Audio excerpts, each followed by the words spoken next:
Friends, आज हम लोग जानने वाले हैं क्लास 10th का चैप्टर सेकंड सिविक्स का, जिसमें हम लोग फेडरलिज्म के बारे में पढ़ेंगे, जिसे संघीयवाद कहा जाता है। तो इसे जानने से पहले आप मेरे चैनल कॉम्पिटिटिव गुल्लक को लाइक करें, सब्सक्राइब करें। तो चलिए हम लोग स्टार्ट करते हैं। तो यहाँ पे है कि फेडरलिज्म आखिर क्या होता है। तो यहाँ पे बोला गया कि it is a type of government in which the power is divided between a central authority, ठीक है, a central authority and various other constitution of the country. यानी इसमें कहा गया कि it is a type of government, यानी कि यह एक प्रकार की सरकार है, एक प्रकार की क्या है, गवर्नमेंट है, जिसमें जो पावर है वो क्या रहता है, डिवाइड रहता है। यानी कि जिसमें जो आपका पावर है, शक्ति है, वो डिवाइडेड रहता है, विभाजित रहता है, ठीक है। जिसके कारण ए सेंट्रल अथॉरिटी यानी कि केंद्रीय प्राधिकरण, ठीक है, और वेरियस अदर कॉन्स्टिट्यूशन और विभिन्न अन्य के बीच के जो घटक होते हैं देश के, इन सभी को हम लोग क्या कहते हैं, फेडरलिज्म कहते हैं। जैसे कि आप देख सकते हैं कि पहले सेंट्रल होता है, सेंट्रल से स्टेट, स्टेट से लोकल, इन सभी के बीच में पावर को क्या किया गया है, डिवाइड किया गया है। अब यहाँ पे है कि ड्यूल ऑब्जेक्टिव्स ऑफ फेडरलिज्म, यानी कि ये जो आपका संघवाद है, तो इसके क्या उद्देश्य है, ठीक है। तो यहाँ पे बोला गया कि to safeguard and promote unit of the country, यानी कि इसमें आप क्या कर रहे हैं, तो यूनिटी यानी कि एकता की रक्षा कर रहे हैं और उसे बढ़ावा देने का ये प्रयास कर रहे हैं, ठीक है। बढ़ावा देने के लिए देश में क्या कर रहे हैं, प्रयास कर रहे हैं। साथ ही साथ at the same time accommodate religional diversity, यानी कि साथ ही साथ आप इसमें देख सकते हैं कि जो क्षेत्रीय विविधता है यानी रीजनल डाइवर्सिटी है, इसे भी ध्यान में रखा जाता है। इसके बाद फीचर्स ऑफ फेडरलिज्म, अब ये कहा जाए तो ये एग्जाम के दृष्टिकोण से काफ़ी इम्पॉर्टेंट है, यानी कि हमेशा पूछा जाता है। यानी कि यहाँ पे कि ये जो संघवाद है, फेडरलिज्म है, इसकी क्या क्या फीचर्स है, क्या क्या विशेषताएं हैं। तो आप देख सकते हैं कि देयर आर 2 और मोर लेवल्स ऑफ गवर्नमेंट, यानी कि सरकार की 2 या 2 से अधिक क्या हो सकते हैं, लेवल्स हो सकते हैं, यानी कि स्तर हो सकते हैं। साथ ही साथ दे ऑपरेट, ठीक है, independently in their respective areas but are bound by the constitution and the overall government structure. However, they have some degree of autonomy within their spheres of authority। यानी इसमें आप देख सकते हैं कि ये अपने अपने क्षेत्रों में, यानी कि इंडिपेंडेंट रूप से, स्वतंत्र रूप से क्या करते हैं, कार्य करते हैं। लेकिन कुछ बातों से ये क्या रहते हैं, बंधे हुए रहते हैं, कुछ कंडीशन से ये बंधे हुए रहते हैं, ठीक है। और जो हमारा कॉन्स्टिट्यूशन है, ठीक है, तो कॉन्स्टिट्यूशन और जो समग्र शासन है, ठीक है, यानी ओवरऑल गवर्नमेंट स्ट्रक्चर है, सब यही सब है।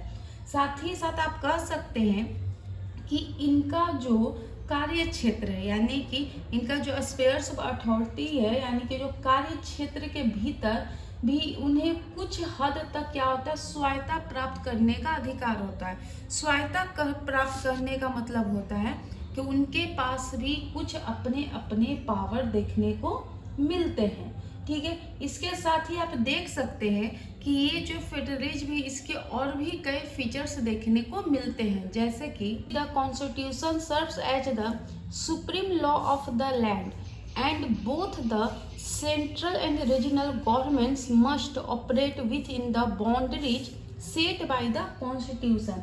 यानी कि इसमें कहा गया है कि यह जो कॉन्स्टिट्यूशन है, तो कॉन्स्टिट्यूशन देश का सर्वोच्च क्या होता है, कानून होता है, यानी कि लॉ होता है, जिसमें सेंट्रल और रीजनल गवर्नमेंट जो होते हैं वो अपनी सीमाओं के भीतर ही उन्हें क्या करना होता है, काम करना होता है, यानी कि अपने बाउंड्री के भीतर उन्हें कार्य करना होगा।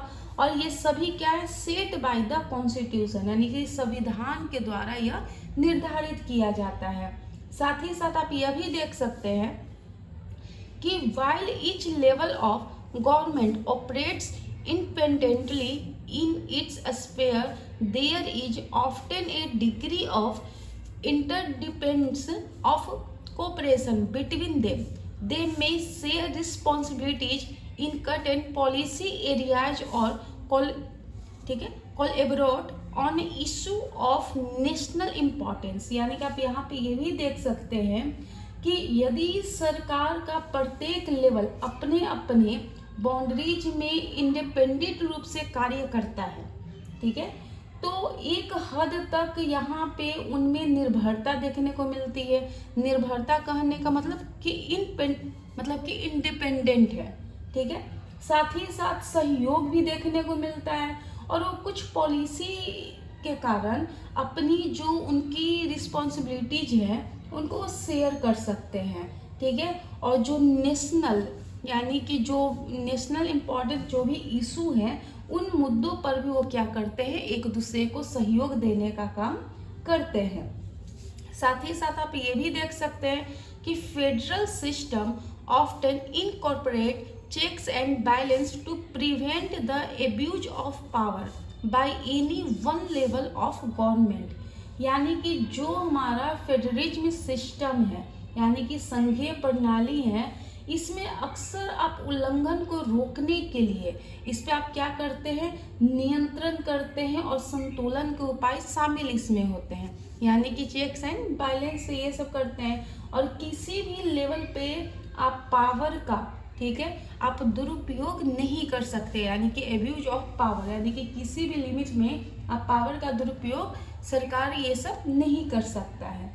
इसके बाद आप देख सकते हैं कि the fundamental provision of the constitution can't be changed unilaterally by one level of government. यानी कि जो संविधान की जो प्रोविजन ऑफ द कॉन्स्टिट्यूशन है यानी कि मूल प्रावधान को ये बदल नहीं सकते, ठीक है, और सरकार के एक लेवल के द्वारा एक तरफा रूप से ये बदल नहीं सकते। यानी कि कहा गया कि जो भी हमारा कॉन्स्टिट्यूशन है तो इसमें आप बेसिक स्ट्रक्चर को नहीं बदल सकते हो, ठीक है। अब इसमें आप देखिए कि टाइप्स ऑफ फेडरेशन, ये भी एग्जाम के दृष्टिकोण से काफ़ी इम्पॉर्टेंट है और ये भी सवाल आ चुका है, ठीक है। तो अगर आप टाइप्स ऑफ फेडरेशन देखिएगा तो फेडरेशन के दो टाइप्स होते हैं, एक कमिंग टुगेदर फेडरेशन, एक होल्डिंग टुगेदर फेडरेशन, ठीक है। तो ये कमिंग टुगेदर फेडरेशन क्या है और होल्डिंग टुगेदर फेडरेशन क्या है, इन दोनों के बारे में हम लोग डिफरेंस करके थोड़ा जानते हैं। तो चलिए इसे हम लोग जानते हैं। अगर आप देखिएगा कमिंग टुगेदर फेडरेशन और होल्डिंग टुगेदर फेडरेशन में, तो कमिंग टुगेदर फेडरेशन में फर्स्ट पॉइंट ये कहता है कि independent states coming together on their own to form a bigger unit.